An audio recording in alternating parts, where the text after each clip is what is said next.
As we stood in the chaotic bustle of the airport, her words sliced through the air, leaving my heart in a freefall.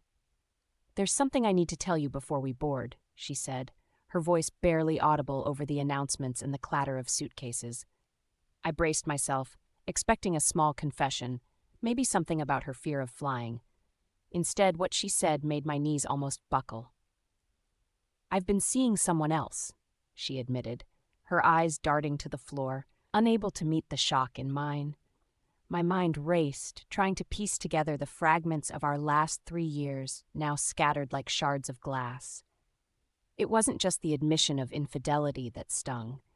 It was the realization that every plan, every whispered promise, and every shared dream could have been a lie. I remembered the nights she returned home late, blaming work, the sudden secretive phone calls, the business trips that seemed to come out of nowhere. I had questioned them, but she always had a plausible answer, a reason that calmed my suspicions. Now, those reassurances felt like a cruel joke played at my expense. The airport's fluorescent lights seemed to spotlight the fool I'd been, loving someone who had been living a double life. As we sat in the departure lounge, her story unfolded, each detail cutting deeper than the last.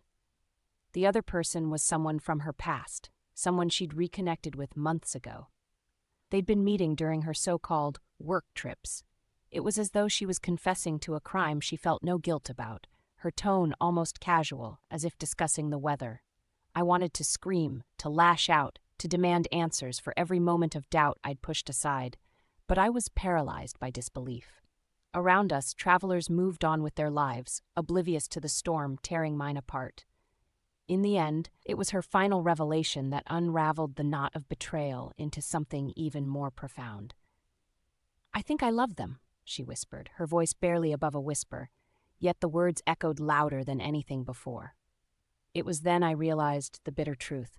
I had been holding on to a memory of us that no longer existed.